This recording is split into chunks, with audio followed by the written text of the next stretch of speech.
is up? Peace and blessings. I hope you're having an amazing day. Sending you all my love, all my good vibes, wherever you are in the world. Thank you so much for tuning in today.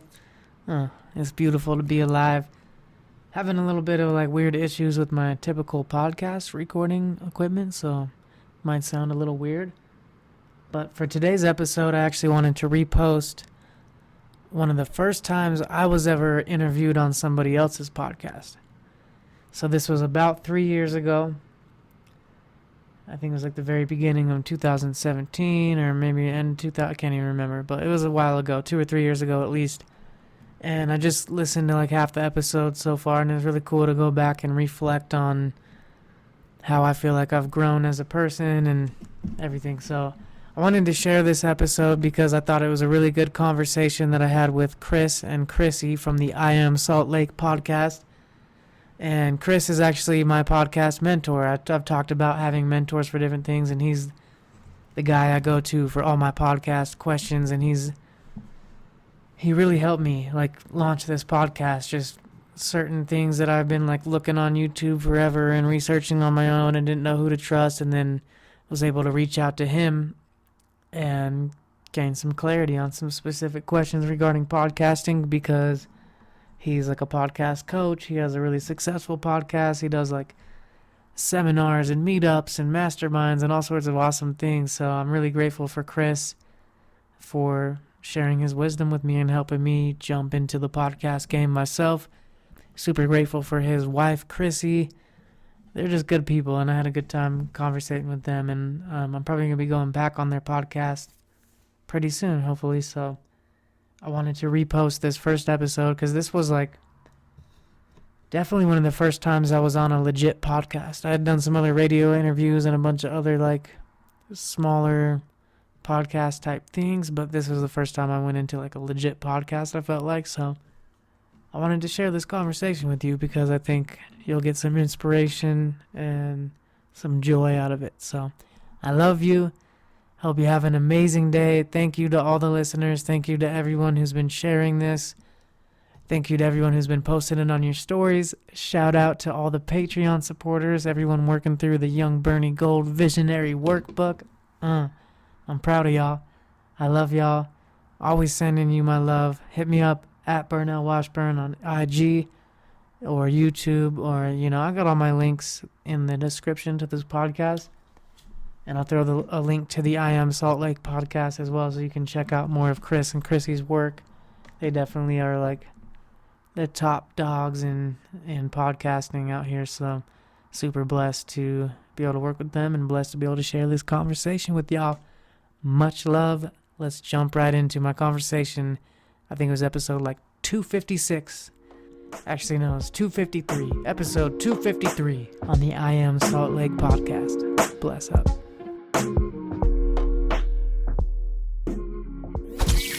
Showcasing local talent, professionals, and everyday people, making Salt Lake City what it is today. It's time for another episode of the I Am Salt Lake podcast. So last night, you got to meet Nikki and John from New Zealand. I did, finally. Yes. I've heard so much about them. I know they came here 2 years ago? They came here was just last year. Oh, last year. That's right. Last summer was the first time I met Nikki and John. It was really cool because, and I like to brag about it. It's here, there's a podcast listener, I Am Salt Lake podcast listener from New Zealand. Yeah. And so, I got to give him the tour last year. And then last night, we just met up to go to dinner at Zest. Yeah, it was so good. And then we went to a beard competition after that. Yeah, at Gracie's. And, it was a fun evening. It was. And then we came back here and recorded a little bit with them just to kind of hear their perspective of Salt Lake City. Yeah, it's really fun to get people's perspectives who pay attention to the city but aren't here all the time. Well, and it's like you even said, they know more people in Salt Lake City than even you know. Yes. I kind of feel sheepish. And so it was great to see Nikki and John. Like I said, we have a recording. We're not sure how that's going to be released, if we're going to release it as a bonus episode or whatnot. So keep your eyes out for that. Yeah. But in the meantime, well, actually, before we do that, too, they gave us a calendar. They did. And it was a 2017 calendar. We're going to hang it up here in the office, and then every month there's like pictures, I guess, that kind of represent New Zealand or something like that. So we're going to kind of talk about it. We're going to try to figure out what they are and then see if we get it right.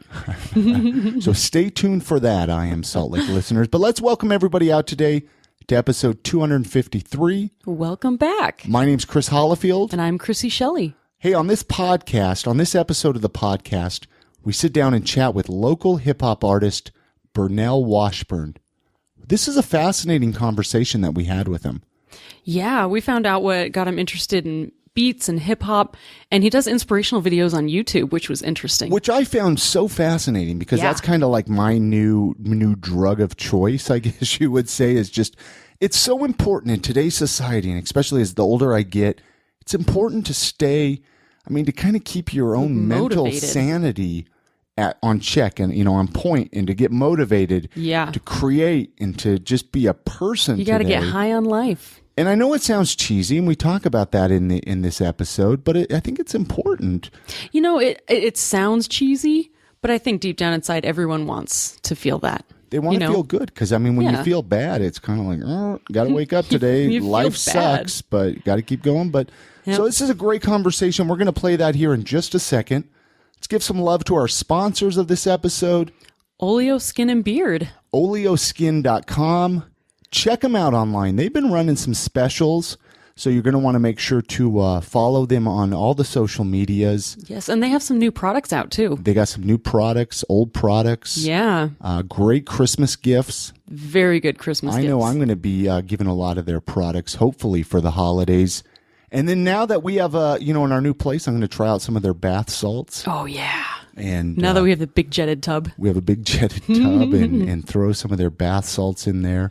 I'm stoked. Beard oils, skin oils, all female, male, it doesn't Especially matter. the skin oils for the winter. I'm starting to get so dry. We just got to load up on Oleo. Oleoskin.com. Check out their website. Give them some love.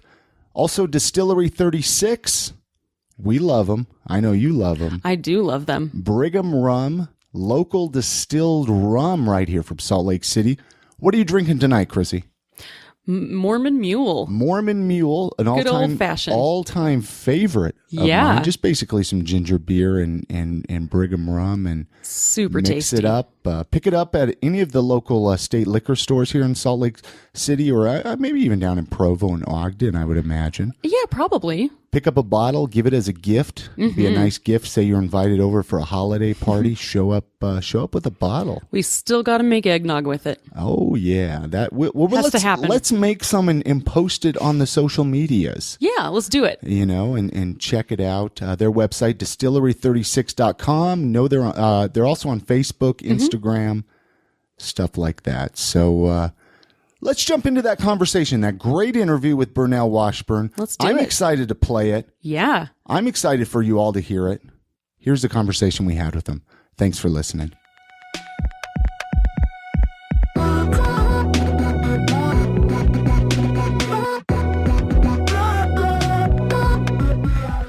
I'm just eating the mic.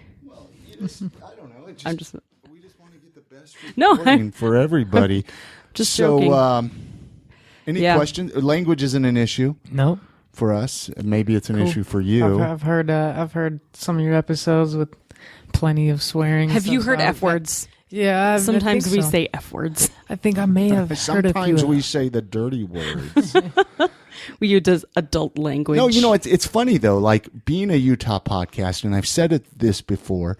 For some reason, people want that. Yeah. I don't know if it's just the authenticity of it. We talk a lot to people who are in the counterculture of Salt Lake, you know what I mean? Mm-hmm. And I think it's just refreshing. In my opinion, it's refreshing to hear people be real. Because I've noticed that a lot lately. I love Utah, but you don't get a lot of real authenticity from people in certain areas. So I think I can see that. I think the religious oppression definitely creates a strong counterculture, and I've noticed that a lot in the self-development world too lately, where people are getting speakers that are more normally buttoned up and kind of supposed to be professional. Yeah. Will actually use a lot more offensive language to catch you off guard. And Gary V, man. Yeah, Gary V's huge on that. Tony Robbins is really big on that lately. If you've watched his documentary, I Am Not Your Guru, like it's F this, F that, like really? Swearing left and right.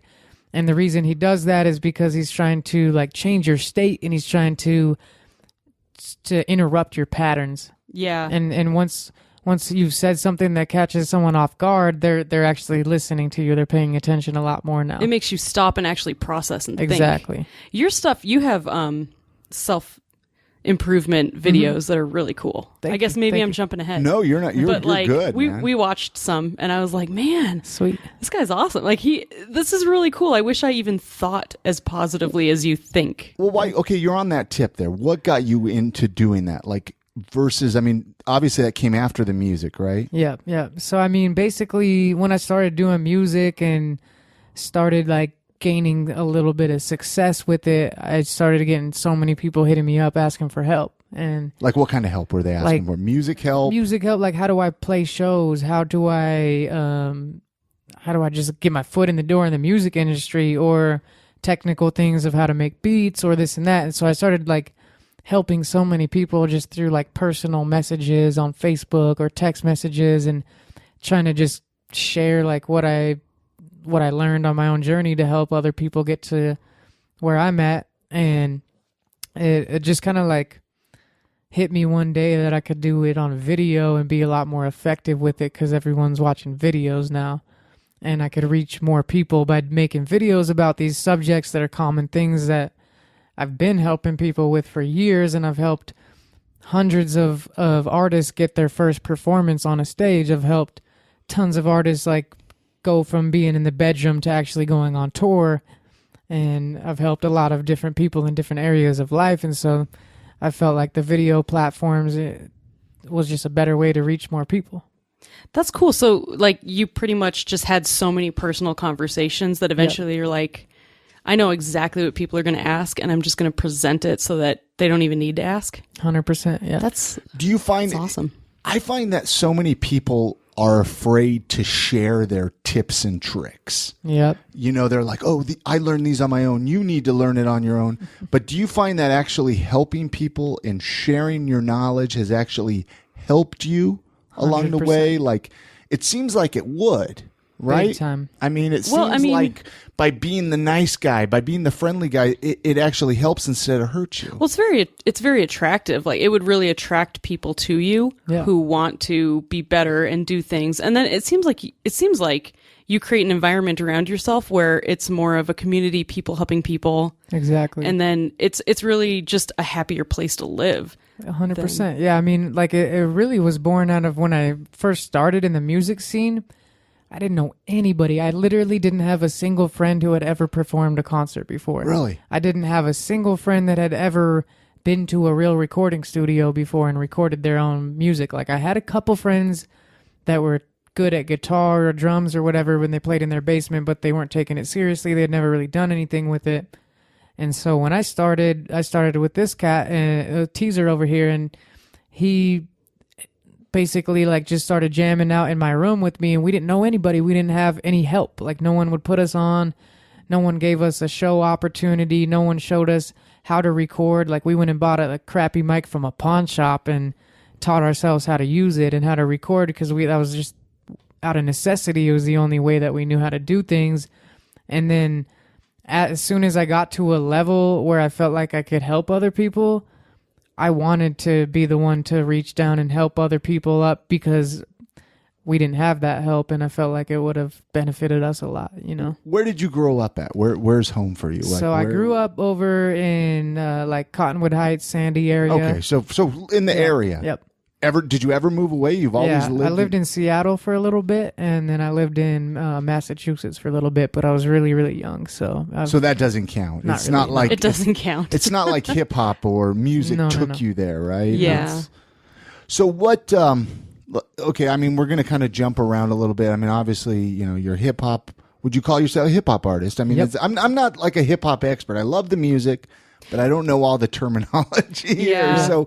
So I mean, What got you into that? I mean, you were talking about you and Teaser here. Teaser's hanging out with us in the studio. Yeah, Teaser's for hanging anyone out. who And doesn't actually, understand why we keep saying Teaser here. We have Ryan Prince here again, one of our Patreon supporters. Prince. He might be joining us hopefully near the end of this conversation. If he has any questions why we're recording this, so I guess we didn't give that proper introduction. Well, anyway. I mean, So people are going to learn to understand that Ryan's probably going to be with us here because he's a Patreon supporter. Yeah. There's more room on the couch. I say this all the time. There's more room for more of you. But anyway, music, hip hop. I mean, do you play like actually any instruments? I mean, because I know you make a lot of the beats, right? Yep. But do you play any instruments like guitar? I do play piano. I've gotten pretty decent at piano and enough to know my scales and chords and everything. So. But I started out with no musical talent, no knowledge of music in any way, shape, or form. I could not sing at all. Really? That's why I started rapping, is because I wanted to do music so bad. But all the friends that I had that kind of played guitar or this and that, they had already like taken lessons and developed certain skills. So I couldn't really jam with them. If I picked up a guitar and tried to play with someone, it just completely ruined what they were trying to do. And you know what I mean? I couldn't play anything with them. So they were just like, here, take the microphone so you're not annoying us, and just take the microphone. And that's and I couldn't really They just sing. tried to keep you busy so they could make their music. And I was always fascinated with poetry, and I got into like slam poetry and stuff like that a little bit in my younger years. And so I felt like I always had a way with words, and way back in the day, I wanted to be like a writer. Like my dream job was to be a writer for like a skateboard magazine or something. Like, what did you want to write? Like, what kind of articles about skate events, skate trips? Like my favorite articles to read were these writers that got to go hang out with professional skateboarders and travel with them and take photos, and then they'd write about their experience of going to Barcelona and with all these skateboarders and all the spots they went to, and they wrote like really eloquent words about their experiences, and it made me feel like I was there. And this is before there was like YouTube and stuff. When I was a little kid, I was reading skate magazines, and that's what really like captivated me in that world. And so I kind of thought I wanted to be a writer of some sort. And then were you skateboarding at this time? Like, yep, did you grow that up was my first skateboarding? passion. Really? Yeah, I wanted to be a pro skateboarder. Were you any good? I was pretty damn good for a while. At a young age, I mean, for a while, so you gave up, right? Yeah, exactly. Well, that's how it was for me. I was terrible. When I was wanted older, to be a skateboarder. I was good, but then when I got in my 20s, I didn't have health insurance. I didn't want to break my legs or anything. Adulting ruins everything. And then now I'll be 39 in a couple weeks, and I'm just old. I broke a few bones, and that kind of like slowed my. I never gave up on skateboarding. I still consider myself a skateboarder, but I gave up on trying to pursue a career in it. Okay, since you've broken bones and you've been like hardcore skateboarding, totally random, I'm curious, when you watch like YouTube videos of people getting seriously hurt skateboarding, does it make you happy or do you feel sad? Because I can't handle it. Happy? I don't know if it makes anybody happy. The first time I tried to skateboard, I fell and I chipped a part of my elbow off, and it's still floating around in my elbow, and it's like super painful all the time. still floating around in your elbow. Anyway, and I always wonder how other people feel if they've actually been hurt trying it, if they just feel bad for people, or if it's kind of like, me too. To me, I'm like, that's the cost of entry to become a professional athlete in any extreme sport, is you're going to break lots of bones. So I have respect for it, but I think one of the funniest damn things in the world is watching people fall, like just epic fail videos. Like when they're being stupid. Yeah, just like, I mean, just some of these falls are just hilarious, but some of them are just like, you just clench up like, oh. Because you could feel it. Yeah, you feel it in your own bones. Some of them I'm like, especially being a dude, I when feel you like they're getting paralyzed. You get hit in the balls or something, right? Yeah. You're just, I guess I don't know how that feels. I can imagine. It's maybe. horrible. Painful to watch. It's painful. Oh. Yeah. Anyway, I didn't mean sorry, to get total tangent. No, but this is what we're here to learn about Burnell. You know what I mean? Because a lot of people, they might have seen you in concert and live, whatever, performing. They might have listened to some of your music, but they don't get to know you. Yeah, and that's what we're here for. I like that, and I like that we've already gone different directions in the conversation, because I've done so many interviews and radio interviews recently where it's like the same basic questions, and you almost kind of like, okay, my fans have heard this. And there's you know like what I mean? more to you than just that. Here's a question then. You say you've done quite a few interviews and you're obviously doing. What is a question that you wished somebody would ask you, but they've never asked you? That is a good question. Or right maybe there. think about that for a minute, and maybe we can come back to it. You know, if there's something, if there's something you're like, gosh, I really wish I could share this, or I wished, they would ask this, but they never have. Put that in the back of your head, maybe. For a minute, I'll put that in the back of my head. I got a couple ideas stirring. Okay? So you've done a lot of interviews. What is like? Do you feel that most of them are just very generic? Yeah, I feel like people, how did you get into music and this and that, and like kind of where are you from, and I know we've touched base on some of those, and they're important, but then they kind of stop there and they don't really go much deeper than that. So I like it when people ask about more specific things, because I'm not here to just talk about myself and make people think I'm cool. Like if possible, I like to provide some type of insight or value or inspiration in some way, shape, or form to like maybe help someone. Maybe there's an aspiring musician that might be listening to this that could maybe take a little tiny couple pieces out of my story and apply them to what they're trying to do. Sure. I love that. So and I know we kind of talked about motivation in your videos and stuff like that, but where did that really fall into? I mean, has that always been into your life, you were saying? I mean, I know we've kind of chatted off mics and before, but I'm curious, because like me, I notice, like if I get really depressed and really down on myself, then I stop creating and I stop that drive. And I need those. I mean, as silly as people make fun of like even some of the memes out there, right? Like you're like, oh, but I need that in my life. You know what I mean? Like I need that constant reminder. Yeah. 100%. And I don't know if that's the way for you or not. I mean, I was never on a self-development path necessarily until I kind of felt like I hit rock bottom, and then I started seeking out answers. And so I remember... What made you hit rock bottom? Talk about that for a minute. For me, rock bottom, rock bottom's so much different for everybody. But for me, it was like I was just waking up depressed and upset every day.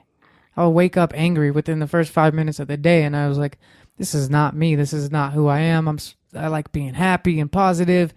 And so there was a day where I was just like so angry and so upset, and I was like, I didn't even know what to do. So I just went to a Barnes and Noble, and I started looking around at books, and I stumbled across a couple like self-development type books. Do you remember what they were? And one of them was called The Power by Rhonda Byrne. She also wrote The Secret, which was that hit movie about the law of attraction. And it was kind of another like audio program. Like the Oprah. Are you Facebook Live in this right now? Just taking, okay. You can move around. Yeah, man, feel free to feel. We're talking to a teaser here. He came with Burnell. Cool. We're going to Facebook Live this for a second. Yeah. And I want to, we can even get into that more too, because I want to start Facebook Live doing some of it for I Am. And Burnell's inspiring us today. Oh my gosh, Facebook you are Live inspiring. Inspiration. Anyway, sorry. So these books. So anyway, I came across a book called The Power by Rhonda Byrne, and I started listening to that, and then I started thinking about, okay, who are the other people in The Secret? Because I remembered a few years before that I had watched the movie The Secret, and it really captivated me because I'd always been using visualization and just kind of dreaming big and kind of attracting the things into my life. And so then I saw that movie, and I was like way inspired by it, and I started dreaming even bigger and going even harder. And then I kind of slipped away from that path, and then I kind of hit what I felt like was rock bottom. So when I found that book, The Power, I started thinking, what other people are in The Secret? Because there's a lot of inspirational people in that movie. So I started researching, like, who was in that movie, and do they have any other content out there? And one of the people that's in that movie, his name's Jack Canfield. So I researched him, and then I found out that he's one of the biggest like self-development teachers and authors, and he has all these books out. And so I just bought one of his books called The Success Principles, and I don't really know what it was that made me choose that book. I just knew that I liked what he said in The Secret, so I wanted to hear more of what he had to say. And I read that book, and it completely changed my life, and I just shifted everything around within a matter of months. I went from waking up depressed and angry every single day to waking up and being so excited about life, and I developed a morning routine and ritual that just got me excited and charged up to like be the best version of myself and to just grow on a high level. And so that put me down like a crazy rabbit hole of self-development where since then I've probably read like 300, 400 books on just success and development and personal growth and stuff like that. And it helped me so much that I just wanted to start helping other people in that way. And since I had already kind of been helping people on a music level of how can they get shows and how can they go on tour and how can they put out an album and how can they actually sell their merchandise and stuff like that. And I realized like, okay, I'm pretty good at helping people do this stuff. And then but these books have changed my life on way more than just music. Like it's just on a personal level. Sure. And so I wanted to help people on that kind of level. And that's kind of what. You ever thought about getting into become like a motivational speaker? Yeah, that's my plan. That's your end goal. That's awesome. I mean, you're super good at it. So you were doing music for a while before you kind of discovered, I hate to say self-help, but you know, like self-growth. Self-development. Self-development. Why does self-help has such a bad name almost? It does have right? a bad name, but it shouldn't. Why? Why does it though? Why do you think? Because the people who are angry and depressed don't want to feel good about making fun of those people. Mm-hmm. I think that could be a definitely reason, and there's a lot of connotations that go along with that, and I think it's partially an ego thing or something like that. But I've gotten made fun of for reading those types of books. I was going to ask that. I was going to because you almost get teased for it. So then you kind of pull away. And you're like, oh, I don't want to do that. I don't want to do. You're afraid to be positive because Sure. you get people tear you down for being positive 100%. so much. But it's all about what you focus on. I was talking about this with Teaser this morning as we were going on a hike, and I was saying like, it's so easy to take like that one negative comment and like play that back in your head over and over again and think about it, and then you take the other 9 positive comments that you got and they're in one ear out the other. You know what I'm saying? I think most people actually do that. Yeah. That's probably the most common way to act. Yeah, I would get so many compliments on my music and so many people sending me messages or things online and reaching out to me at shows, like saying really touching, genuine things to me, and it was in one ear out the other. But if one person hated on me or like, you know, kind of said something negative about one of my songs or just about me as a person, like I would feel that like 10 times harder, and I would talk about it more and focus on it so much, and I would attract more of that into my life. Would it make you like really focus on fixing that one thing to make that one person like you? Yeah, sometimes it would. It was like, oh, these people, like even when I first put out like a inspirational, motivational type video, like I got a couple people like kind of laughing at it and making fun of me, and it almost caused me to stop. And I was like, oh, I'm not going to do this. I was embarrassed. You know what I mean? What made you keep going? All the positive comments. I chose to focus on those. I said, wow, I'm getting 10, 20 messages on Facebook every single day of people telling me how I've changed their life, and text messages left and right of people saying like, yo, I watched your video and it really helped me change my perspective, and now I'm doing this because of your advice and it's helped me out so much. Thank you so much. And please, you know, keep making more of this type of stuff. And those are the people like that I care about. Like if I can help one person, that's awesome, and it's worth taking all the guff for or getting made fun of for, just because it really is making an impact. People are going to find a reason to make fun of you. I figured that out. Oh yeah. But for some reason, I don't know, the whole self-help thing, I've struggled myself with it, you know. It's hard, especially when you're putting yourself out there. You're getting in the ring, you're doing the fighting, you're the one putting things out there, and the people who are making fun of you are the ones standing on the outside who are scared to do anything. So anyone who does get in the ring, they just can make fun of, because then it's like it helps them. Sure. It's like the crabs in the bucket. Have you guys heard the you know the crabs in the bucket? Totally. Yeah. That's how humans are. It sucks. I guess I'm more negative. So let's talk a little bit about your music. Okay. Have you always, like, have you been in any groups or bands or anything? Yeah, or is yeah. it solo stuff always, or what? Talk about that. I've done lots of collaborations and lots of projects. I've mostly been solo. Like Teaser and I have a little side project called The Mountaineers that we've done. We've never taken it super seriously, but we've written a bunch of songs together, and he's always in the studio with me, giving me that other perspective, because when you're looking at your own art, you see it in this biased way, and then sometimes you really need another ear to kind of like offer some suggestions or whatever, and he's really good at guitar, and so he'll maybe sometimes, maybe we should switch it like this, or we should add a little guitar line here, or he'll kind of give me just little suggestions or creative ideas on the writing, and we bounce off of each other. So I've always been collaborating with people, and I had a band for a while, but it only lasted like 6 months. Why is that? What happened there? I think the reason that didn't last very long was, number one, I had a baby, and I had to kind of step back and focus on being a father. And then the bassist of our band moved to LA. The drummer went and started a coffee shop.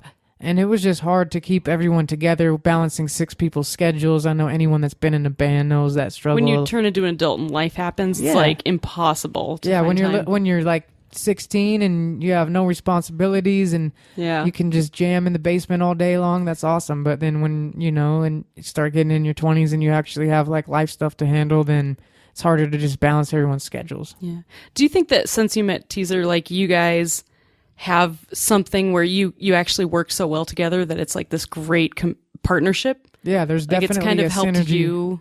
you grow more even. Yeah, 100%. See, and that's how I feel since I brought you on the podcast, Krissie. Aw, thanks. Anyway, I know it's not. I like that. It's good, and it's more fun to it is. have someone else. There's something about having someone there who understands how to communicate with you and understands your point of view and can bounce things off with you without being like critical or trying to take the spotlight, where you both just care about each other enough and you care about the music enough that you can work together. And I think that's pretty rare. It is to find. It is. And I'm super, super grateful that him and I kind of have that synergy, because when we started making music, it was like every song was written together. I would write, I'd write a line, he'd write a line, then we'd show them to each other, and then that would inspire the next line that we would each write. And like the collaboration creates better things than anyone could do on their own. Yeah, and it's more fun. I mean, have you ever been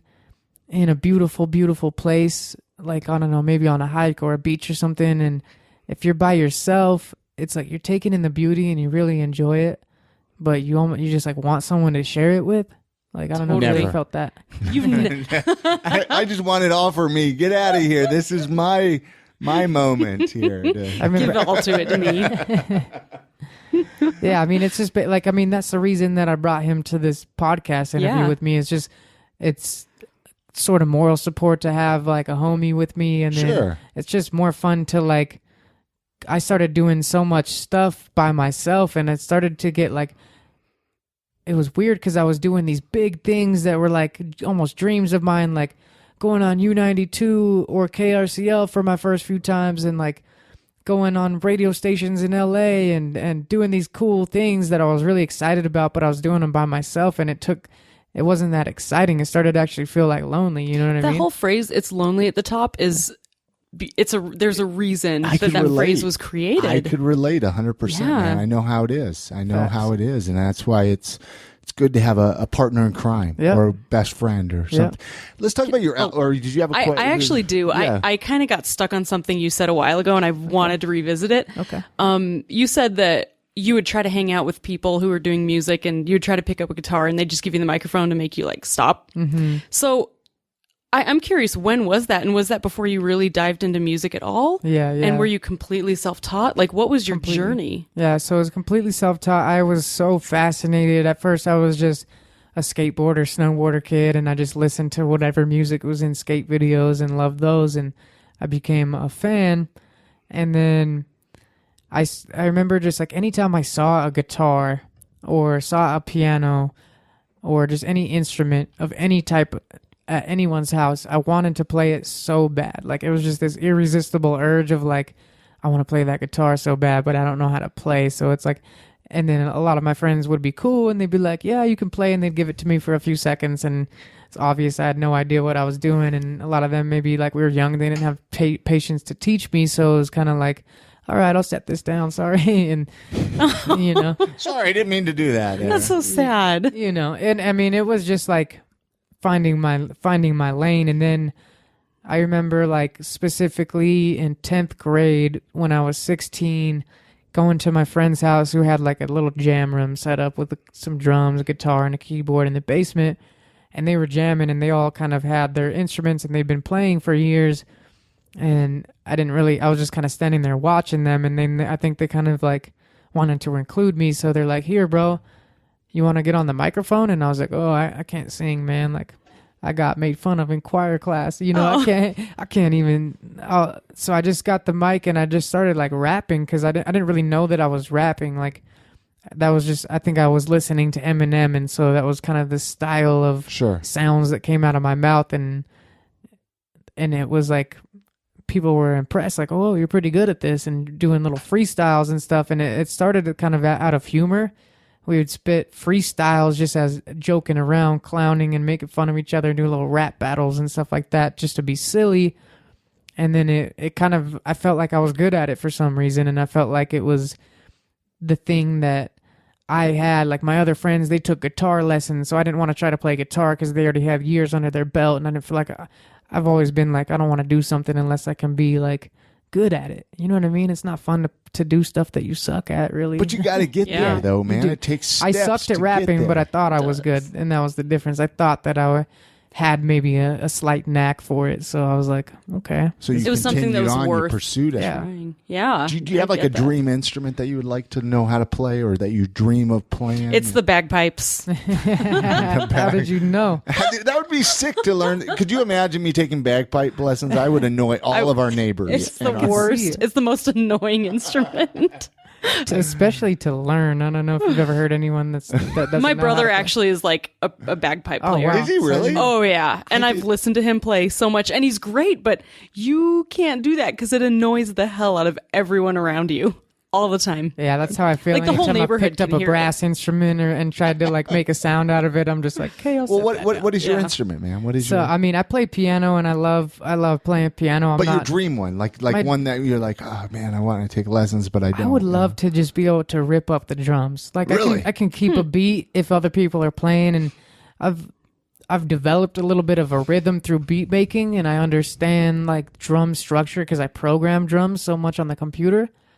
But I would love to just like sit down at a drum kit and blow people's minds. You know what I mean? That would be fun. Like real hardcore drumming is tough because like, especially if you have double bass pedals and you're doing everything, you have to have like serious balance and coordination and. Oh yeah. That's not an difficult. easy thing. No, I would love to be able to play that. I bet you could do it. Did you hear that? Something in the wall or something? Was that the wall? I don't know. I thought someone dropped a drink. Anyway, I don't know. I don't know if anyone caught that at the home recording or on the home recording. Anyway, I wanted to get into your albums, though. I mean, because you have quite a few releases. I mean, at least like on that I've seen. I don't know what you have out there.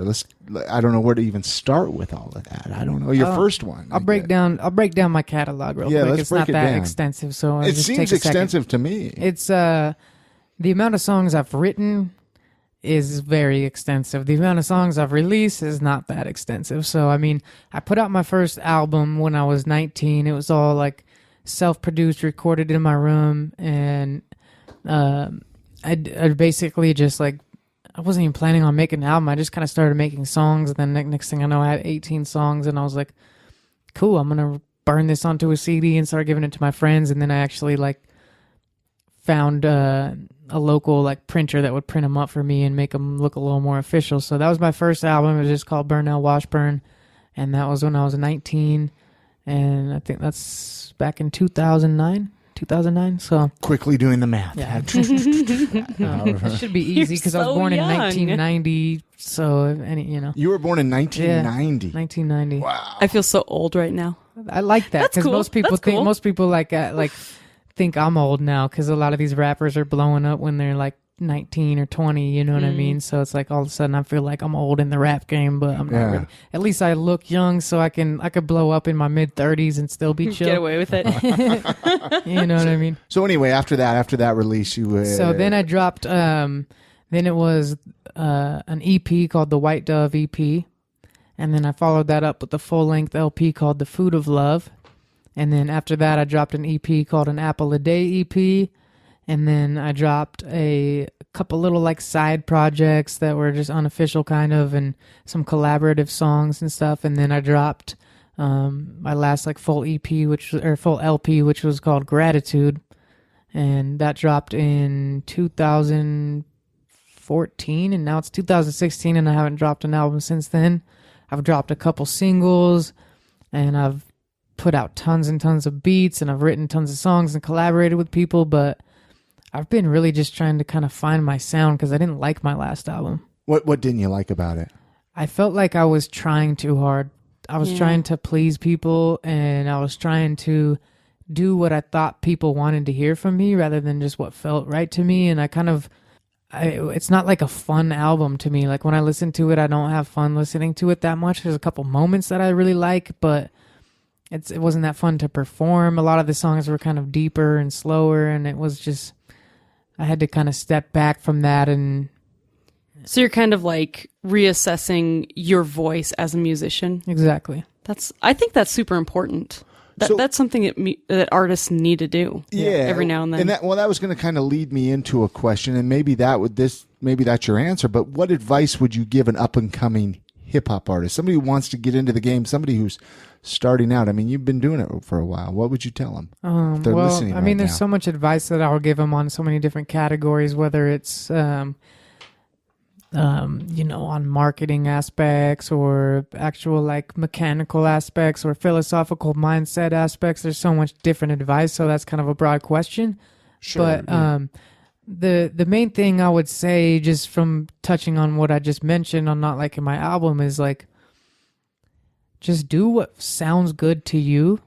If it feels good to you as you're writing it and recording it, then it's good, and you will find an audience for it. Do not try to appeal to anybody. Don't try to don't follow trends. Like a lot of people are like, oh, this style is popular right now, so I want to make that kind of style so I can kind of fit into like what's happening right now. But I feel like you'll be unfulfilled and not like it after that. So create your own thing, man. And maybe you're the next trend. Exactly. I mean, that stifles innovation to just follow the crowd. Mm-hmm. So that's amazing advice. Yeah. Good job. Thank you. Have you got to like tour or play outside of Utah much or at all? I've toured. I've been to probably about like 40 plus states. Really? Yeah. Just all playing music and stuff, music. Huh? Yeah. How long? Recently? Long ago? I started touring in 2010. Okay. So it was after I dropped the Food of Love LP. I just started going on the road and booking my own DIY tours and playing shows wherever I could find them, you know what I mean? And reaching out to people myself, asking, hey, do you know anyone in this city that throws shows that I could maybe, get connected with? And even if it was just like an open mic night, I would be down to travel somewhere. I was so hungry, wanted it so bad that I would drive 12 hours on my own money, not get paid a dime, sleep in my car to perform one song on an open mic for 5 people. Wow. And I've done that many times, and I don't regret it, and I would do it over again. Do you have a favorite city that you played in? I really like Los Angeles for some reason. It's just the LA area is like a big area, so I've done lots of shows around different parts of LA and just kind of Southern California in general, and I just like the vibes down there, and I just have like a really strong connection with the community. There's tons of people I know down there. So yeah, it's easy to get swallowed up in LA, but at the same time, there's so many people who are invested in the arts and music and things like that you can still find those people a little bit easier than you could here. Yeah, I was scared to go to LA because I was like, oh, this is like the big bad mega city of like a lot of the most influential hip hop artists in the world live here or are from here, and I don't think anyone's gonna give me any time of day out here. You know what I mean? I didn't think that would happen, but when I started going there, it was the exact opposite. People were so embracing and like so accepting and loving, and like it was crazy. I was like, wow, I did not think LA would like mess with me, you know what I'm saying? But I've also really loved small towns because I developed like really strong relationships with, almost feel like I have a relationship with the whole town. Sure. And everyone comes, since there's not much to do, if you're playing a show in a really small town, that might be the only show that's happening that night. And so the whole town comes out and it's awesome. That's what I love about Salt Lake, because it's not LA. It's not so over populated that you disappear. Mm-hmm.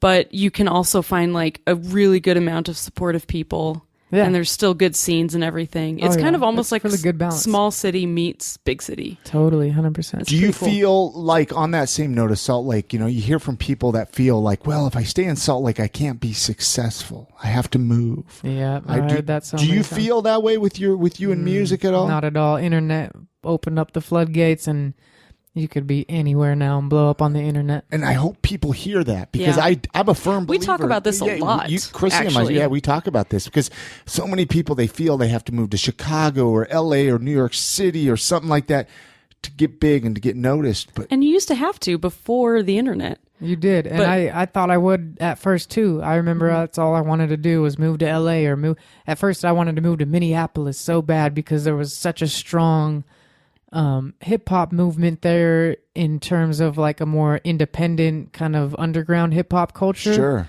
Where like there's a group called Atmosphere and Rhyme Sayers Entertainment yeah, and they're huge now. It's such a strong scene out there. I was thought, all I have to do is move out there and get connected with those guys and it's game over. But then I realized, kind of like hindsight 2020, I was looking at it and I was like, damn, staying in Salt Lake was the best, most strategic move I could have made, because what it gave me is I developed a certain level of clout in this city to where I actually was connected enough in this city to use that as a leverage to help other people from other cities. And that's the biggest thing that connected me into the touring market and got me involved with other artists outside of the state, because I was able to give them shows here. I was able to put them on and bring them out. And then I developed a reputation with underground touring hip hop artists to where they were talking amongst themselves all across the country. If you're booking a show in Salt Lake, you should try to hit up Burnell Washburn, because he can open for you, or he can help you get the show, or he can, he'll make your show a lot more poppin' if he's on the bill. So you're one of the people making it happen now instead of one of the people going out and trying to get stuff. Yeah, exactly. Which is a great side to be on, because you're helping the actual community grow. And I've been like that since day one. I've been a firm believer, and this is what I tell anyone that asks me how to get shows. I say, if people aren't going to give you opportunities and you're reaching out trying to get opportunities and they're not coming and you're not finding them, then you should be the one creating opportunities, because no one likes a taker. You got to be a giver. So if you're the one providing the opportunities, it kind of puts you on a whole another like level of being able to leverage that and bring other artists around, and then you're the one doing things for people and they're hitting you up. And so like one of our first shows we ever did was, I remember I went to a local hip hop show at a place called the Comedy Circuit in Midvale. It's this little kind of hole in the wall comedy venue. And it was back on the MySpace days. I found out about it through MySpace because I researched like there's a flashback. Yeah, I could research like Salt Lake hip hop, and I found a couple hip hop artists, and then I saw one of them had an upcoming show at this Comedy Circuit, so we went there, and the time was wrong, so we were there like an hour or two early, and it was just the venue owner there, and we talked to the venue owner, and we were just kind of chit chatting, and then I was like, what would it take to do a show here? Because like we kind of started to play music. And he's like, oh, you just send me an email and we kind of book you a date and it costs this much and you can sell tickets and this and that. And I was like, oh, really? That's how you do it? Okay, let's set one up for next month. And then I just booked a few of my friends that had never played shows before either. And we just did our own little showcase there. And that's really how it all started, is like I didn't wait for anyone to put me on. And I went to every single open mic night in town and just would go do one song, but I would bring a crowd to watch me on the open mic, and that kind of gave me a leverage too. Awesome. That's amazing. How do you feel the hip hop scene in Salt Lake is? Do you feel like it's pretty strong and there's a lot of support? Yeah, I think in comparison to the size of city we have, like What, do you know the exact population of our value? I know it's our value's like what, 2 million. It's close to 2 million. I know Salt Lake. I mean, I think 3 million for the entire state. Maybe I read somewhere. You think, gosh, I should know these like kind of crazy facts, too, right? I, mean, I thought you of anyone would. So. Way to drop the ball, Chris. Way to put me on the spot. No, I know Salt Lake really isn't that big. Yeah. You know, I know like numbers like I've heard a number like downtown, for example, of Salt Lake only has like 3,000 or 3,500 people that live there, but like 35,000 work there. Wow. So there's an interesting number, right? Huh. Like it's like, well, no wonder the town dies up on Sunday. Yeah. I know like I remember reading something about the whole valley and it was at least above 1 million. If you count like the whole entire valley. From like the point of the mountain up to the Capitol and avenues and stuff like that. North Salt Lake and stuff. Yeah, so if you count like the whole kind of area, I think it's over 1 million. You know, we could probably use a thing called Google and figure it out real quick. I guess we all have computers sitting in front of us. Yeah, I'm going to do it right now while you guys talk. Well, okay, now that we're on Salt Lake and we like I mentioned earlier, we have Ryan Prince, one of our Patreon supporters. He's jumping over here to the mic and he might be asking some questions in just a second. But I'm going to ask you a couple more questions here about Salt Lake. Do you have any what do you like about Salt Lake? I mean, I know that's kind of a broad, vague question probably too, but there's got to be a couple things, man. The mountains, number one.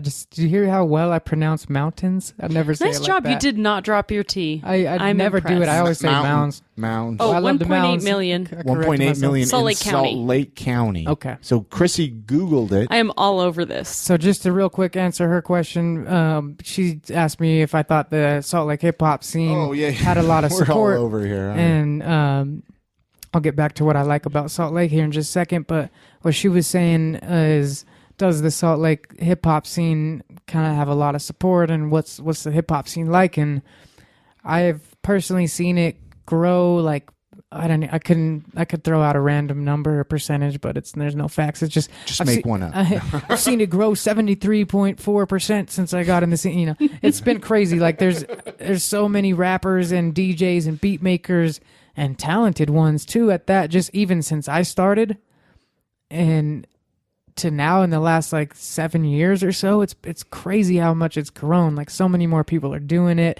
and I know that's happening all across the world because of the internet and technology, and it's becoming more accessible, and it's way easy. You don't have to pay some big studio to go at recording time. You spend a couple $100 tops, not even that. Most people, you got an app on your phone, you start recording yourself, putting out songs, and it's way accessible now. So it's growing across all things. But to me, the size of the city versus the size of the hip hop scene is incredible. Like, I don't know what the population of Portland, Oregon is, but I feel like our hip hop scene is like way bigger than Portland, Oregon's. And there's been a few people from Portland that have maybe kind of like gotten a little more successful in certain ways, and they might have a better indie rock scene or this and that. But our hip hop scene for the size of the city is incredible. So that's just great. And I think it's really embraced. Like everyone's kind of supportive of each other, and it's really easy to get your foot in the door here. I have.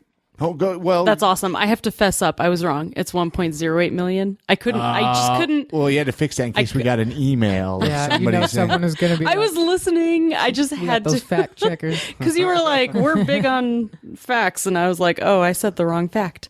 So, but that's what I love about Salt Lake, though. It's so supportive. Almost every group in the art scene in general, it's so supportive that I've met people who move. I've met someone who moved here from Seattle because they could live here. It's affordable, a lot cheaper, and than the Seattle. scene is just as great. Yeah. You know, there's still so much going on that you can be as involved, and there's still. And it's only a 15-hour drive to Seattle. I mean, right? I mean, no big deal. Everyone has 15 hours. Yeah, right. No, Seattle scene is incredible for real. But they've been cultivating it for a really long time, and they've had a lot of people kind of achieve mega success too, which kind of expands their platform for everybody. And we haven't necessarily had any hip hop artists from Salt Lake yet that have necessarily gone on a super global international household name type level. There has been some artists here that have had #1 songs on iTunes though. Yeah. You know, like James the Mormon. I was just gonna say James the Mormon. Yeah, I'm producing some songs for him right now, and it's like inspiring to see someone be like charting on iTunes from our state, regardless of what you think about him. That's pretty cool. We got to get that guy on. Have you heard James? I haven't even heard of him until this moment. He's cool. You're pretty connected with him? Yeah, I can. Maybe we can get in touch with him and really quickly though about Salt Lake, and then I'm going to let Ryan jump in here with if he has any questions. It's my job just to sit back and compile just strategic questions. I can tell you've been stirring something this whole time. I'm ready for it. He teases it up. What do you? I do. You tease it up way too much. Just anticlimactic ending. Fizzle out, and we're done. Salt Lake, though. Salt Lake. You like the mountains? I love the mountains. That's probably an understatement. I love them so much, and I love the people. Like I was saying earlier, of just how supportive everyone is, and how easy it is to get your foot in the door. I think that's a beautiful thing. I think it's a really good sized city because you can kind of make your way around the whole entire valley pretty easily without it being so spread out. We were talking about LA earlier, and it's a 2-hour drive to go to your friend's house half the time, and with traffic, you know what I mean? So it's like it's really spread out. Gonna stop for lunch on the way there. Yeah, right? Exactly. So I like the fact that everything's close together, but it's not such a small town like somewhere like Cortez, Colorado, or Idaho Falls, which are two small cities that I have an amazing following in and have some great shows at. But it's so small, like I would just get bored of that so quickly, and I would want something more, and I would feel like you can't really spread out and do more. Exactly, there. But you can here, and if not, you can create something. And it's a really cool hub because of its location, because there's nothing in between. Really, like if someone's playing in Colorado, which is a really big market for a lot of hip hop and reggae and all sorts of stuff right now, and then California and stuff, and like what's in between it, they have to pass through Salt Lake. Or if they're going up to the northwest or they're going to the southwest or whatever direction they're going, touring artists like almost always come through Salt Lake. So we have, for the size of our city, the amount of touring acts and like high top tier talent that comes through this city is just crazy. Yeah. So I think our geographic location is really cool.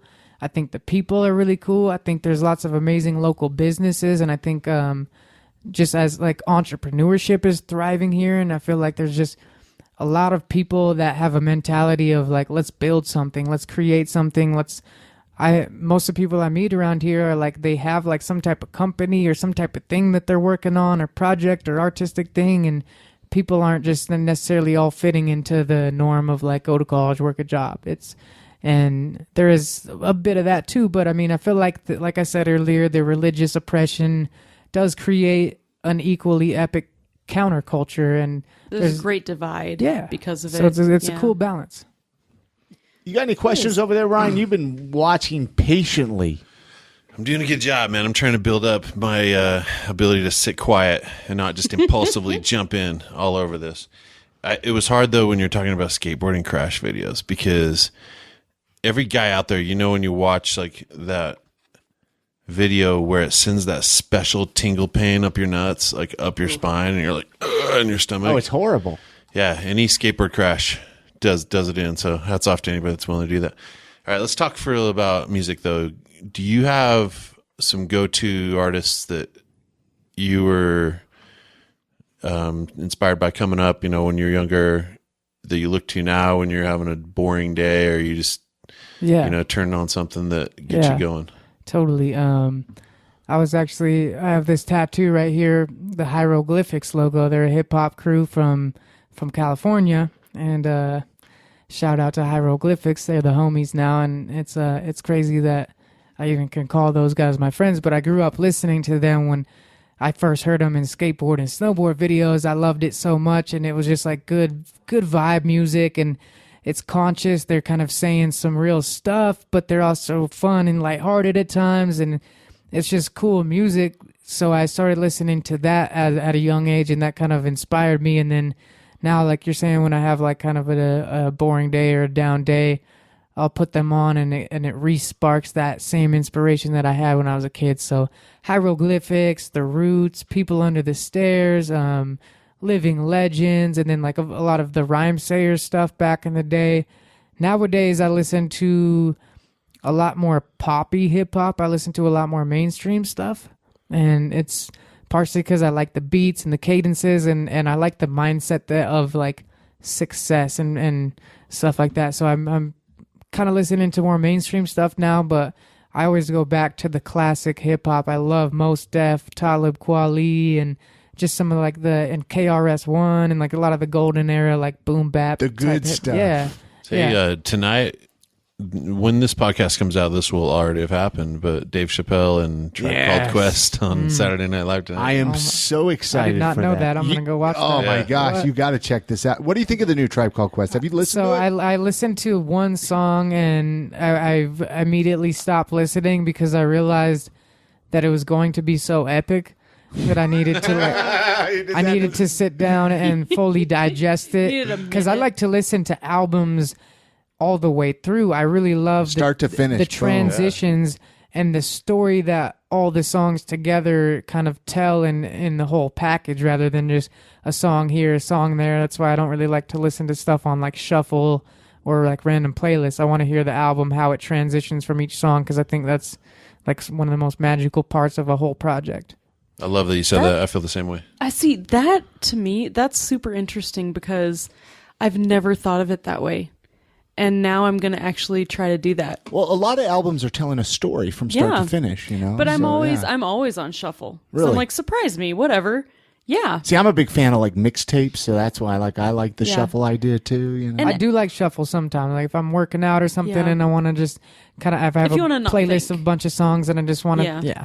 Doesn't But it like- kill you when a new song, when you know what the next song is on the album, but then a different song comes on? Oh, Okay, that is really singing frustrating. or something like that, right? But I think people like me maybe need to think about that for a minute. Artists create their albums in a specific order because they're telling a story. Sure. And maybe just try it out. yeah. That's something that I've never actually even thought about until just right now. Well, that's Get a glass of wine, just sit back, relax. Or like 10 glasses of wine.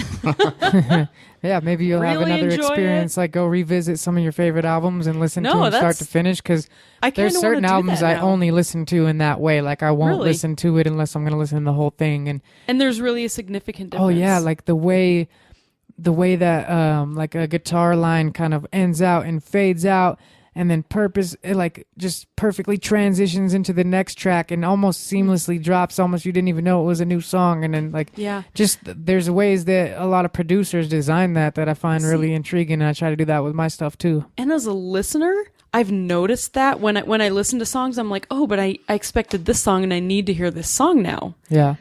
But I never thought about the fact that people do that on purpose. Mm-hmm. You know, because I'm not a musician. Yeah. So that's real. I mean, It's kind of like a I love nerdy musician understanding thing that. to where like I also have like the discerning like mindset to think of like, hey, most people might just listen to a single or shuffle through, and so I want each song to Right. stand out as its own piece of art as well. Mm-hmm. But if for the diehard listeners that do just listen to it front to back without adjusting their dial, like I want it to be a smooth experience. And I've noticed that especially when I'm on road trips. Mm-hmm. That's when I really will listen to a full album because you got tons of hours to kill. So you're not really like if you're just driving down the street real quick, you're going to shuffle through and pick a song that you want to jam to. But if you're on a long road trip, you might experience the full album and get a different feel. Man, I just about got chills just now There's- thinking about one of me my too. favorite Me Roots too. albums, The Tipping Point. Mm. When he's like, The Tipping Point. And then it goes right into Star outro or Yeah. Star Point Trevor is like, everybody. Yeah, the is a Roots are star. amazing at that. God, it gives you chills, dude. it's incredible the complexity of creating an album when you have that the full perspective. Yeah. It's crazy. Yeah. I got a question to ask before we forget, because I know I'm going to have listeners yelling at me. Favorite local eating spots here in Salt Lake City. I always ask this. Well, Do you have any places that you like to stuff your face? I am obligated to say that Eggs in the City, Pig in a Jelly Jar, and Public Coffee are my 3 favorite places in the world right now. He's correct. Not I'm because so down. He's with correct. those Go get the hash at places. Pig in a Jelly Jar. The hash, is that what? Yeah, it's $10. I had It's the chicken best and deal. waffles there a lot, and that was the only time I've ever been there. Awesome. But we should go there for We brunch should go there. sometime. I know I went there one time and I loved it, but I don't remember what I ate. And I know they're up in Ogden now for our Ogden listeners to go check them out. But And Bruges waffles. Yeah. I don't know if you guys ever had those. they're right by. We live right downtown there, and they're right. It's like right- down the block. Yeah. Yeah.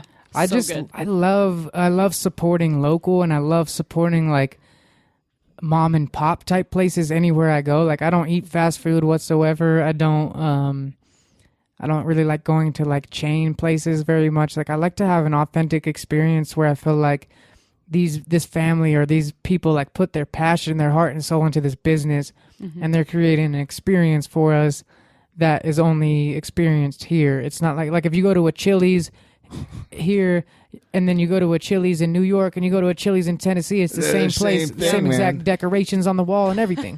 You know what I mean? If you go local, it's almost like you're visiting the people. Yeah. And they are cooking for you. Yeah, and there's start something to know you about that is just so heartwarming and wonderful. And that's why I love to ask that question. Yeah. Because it's so often, you would not be surprised how many people, Chili's or I can't even think of other chains. My mind Fridays. is Applebee's. I'm glad you can't. Crapplebee's? Yeah, you know what I mean? But that's the only thing that comes to our mind. But it's like me, it's like, where should we go get something to eat? You know what I mean? And it's like, oh, let's go here, let's go there. And sometimes, we need to make a constant There's list so many great local places. You almost can't even hit them all. It's getting awesome here. I feel like it's getting amazing. there was a few years back, I felt like we were kind of lacking on the food thing. You know what I mean? And over the last several years, I've noticed a lot more pop up or become kind of like more prominent in our community, and it's awesome because I feel like, I'm a super early morning person. I wake up at like 5 a.m. now, but I used to stay awake until 5 a.m. making art all night, and there was never anything good to eat after like 10 p.m. or 9 p.m. in Salt Lake. There was nothing, and you could go to Denny's. That Denny's, come on! That place will kill your soul. I don't even want to say my opinions about Denny's, It's but true. No, I feel like it's getting awesome to where there's just tons of local places, and we're getting like the food truck scene is getting a lot more poppin', because that's one thing I like about places like Portland or Seattle is there's food trucks everywhere that are just these local mom and pop people that just kind of came up with some little specialty dish and opened up a food truck for it, and you could only get it when they show up at a certain location and they tweet it out 20 minutes before. Like, it's a cool experience. Yeah, the food truck scene's amazing out here. Do you have any other questions, Ryan, before we wrap this interview up? I do. Get that microphone. I asked this once, and then Jimmy Martin brought it up on the live show. Thank you, Jimmy. But Burnell, what's your go-to karaoke song? Karaoke song? In a pinch, you got to deliver. I can imagine. Are you a big karaoke guy? For some reason, nobody is. I don't think you have real to be able to musicians just. do karaoke. There's got to be a song where you're just like, this is my. I haven't baby, done I'm gonna bring it karaoke home. in years. I probably should do that. I mean, I felt like I've been to a karaoke bars, and then I feel like, I don't know, I feel embarrassed because I'm an actual performer, like going and performing someone else's songs. I don't think I could do that. It's fair. All right, let's back this off to like, you're in the car. Is it Smoke Olympics? Is that what it is? Do you have that down cold? I mean, I just want you to, know every word. If you're in the car and you could sing any song Like, you I want could- by yourself. Like Smash Mouth by All Star by Smash Mouth. Like that was like know that. that. was like my jam in like 4th grade and 5th grade, and that's like, I could probably kill that on the karaoke. I love it. Boy, brave choice. That's I go with amazing. Under the Bridge, Red Hot Chili Peppers. Oh, I love that, You get but I would everybody never sing along, disrespect them that's by what- trying to karaoke them, because I know. no, I love the I Chili Peppers. They're one of my favorite bands. I just get up there with like man capris on. It looks right. No, just kidding. Love it. Let's leave the listeners with a motto or a piece of advice from Burnell. Something you would tell them. Okay. What would you tell people that are listening right now? There's so many little like things that are just firing off of my mind the second you say that. But I would say one thing I've really been focused on lately is trying to help people realize what you focus on expands. I know that's a cliche saying that a lot of us have heard. What you think about, you bring about. A lot of us have heard that, but a lot of people don't realize how important that really is, because what you focus on is what you're going to draw into your life. And so if you're thinking about all the ways that Trump is going to ruin this country or whatever, like, you're going to find lots of evidence for that. If you think about all the ways that everyone's being nice to you lately, you're going to find lots of evidence for that too. And so my point is just to like really pay attention to what you focus on. And like, the brain is a muscle, and so it starts to go autopilot, and like 90% of our thoughts are actually subconscious from the subconscious mind. Like our conscious mind is only a little part of it. So everything's coming from the subconscious, and our habits are coming from our subconscious, and our habits are really what create our results. It's not what we do once in a while that get us our results in life. It's what we do consistently and what becomes habitual for us.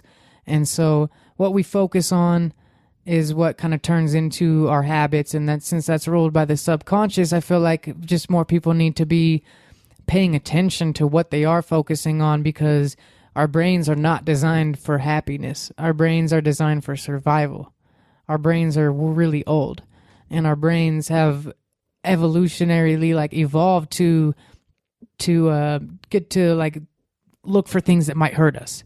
Because back in the day, we had to watch out for the saber-toothed tiger, and we had to watch out for the woolly mammoth, and all these like things that might kill us or hurt us. And so our brains are hardwired to scan our environment and look for things that might potentially hurt us, and avoid those things, which did serve us back in the day really well.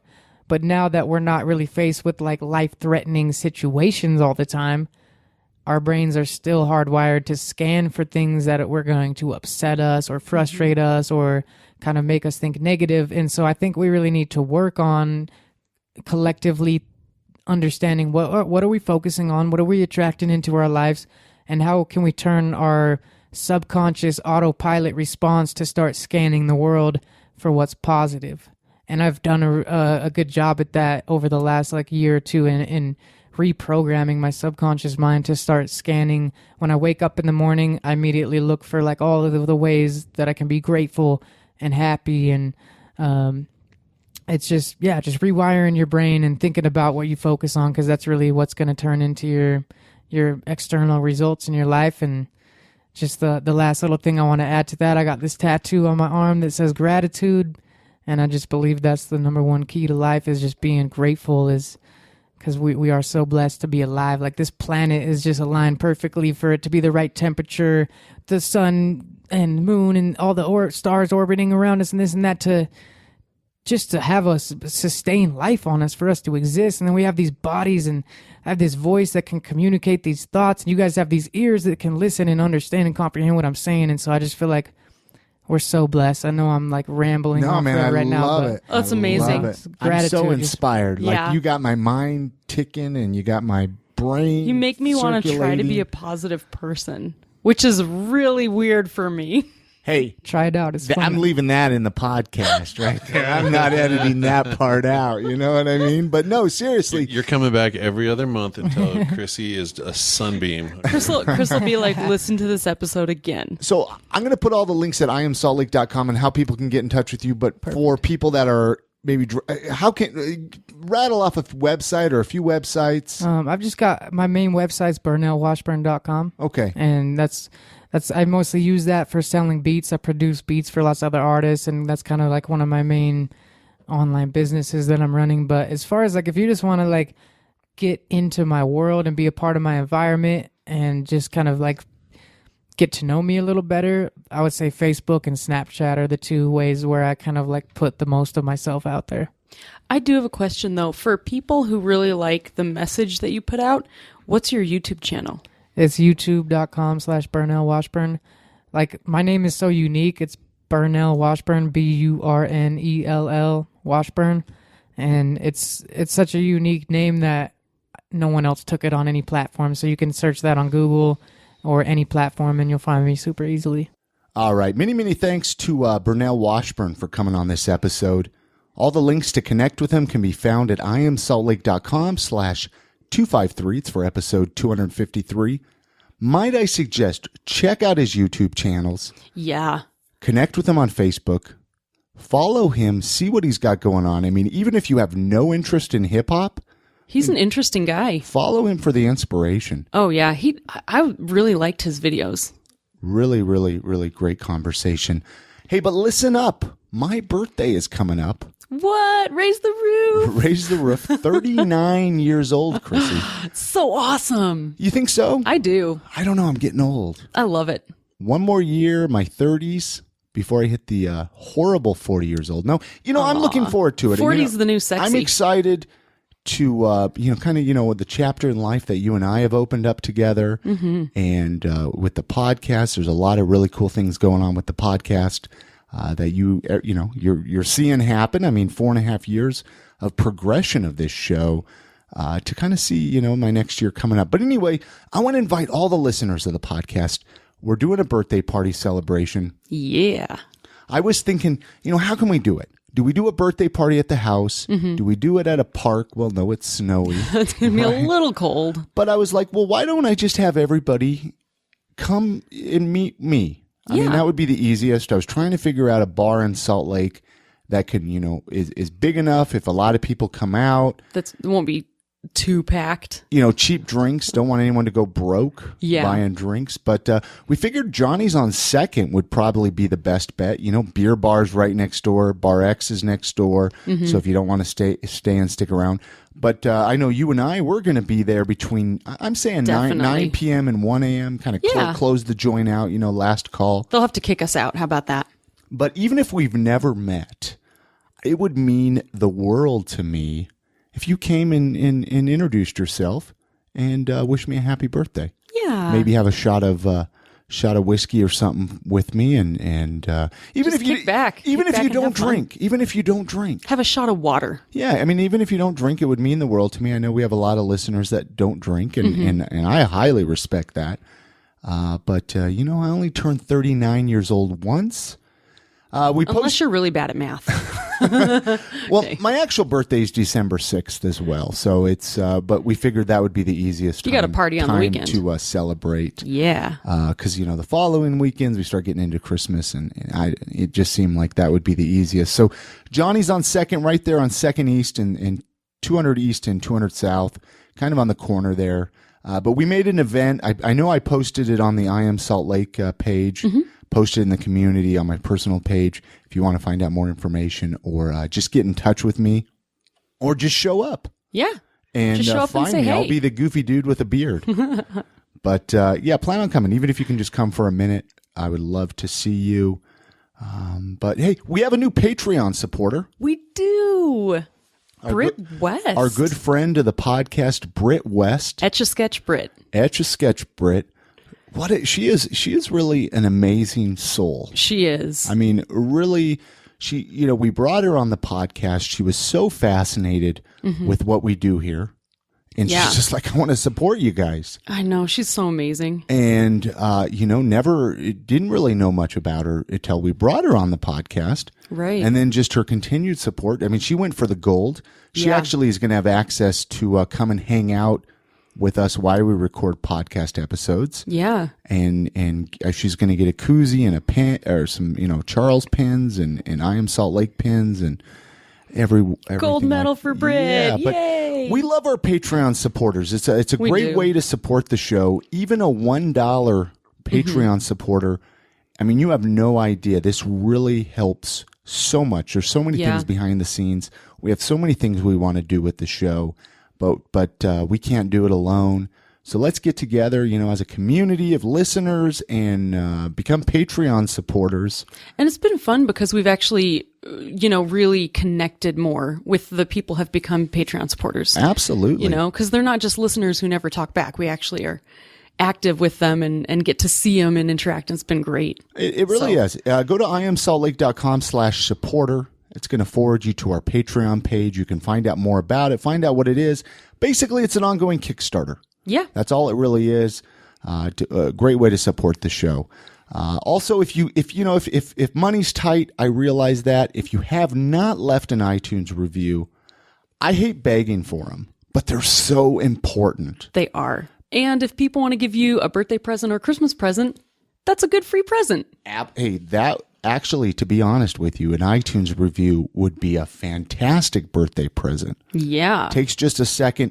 What it will do is it'll bump us up in the iTunes stores and podcast things. That way more people find out about the show. Exactly. Because, we get the listens, but we need the reviews. Yep. And without those reviews, it's just hard to get the exposure exactly. of I Am Salt Lake. And so we want to share Salt Lake with the world. We want to share with the world. So leave reviews, share this episode, share any of episodes, share the website on Facebook.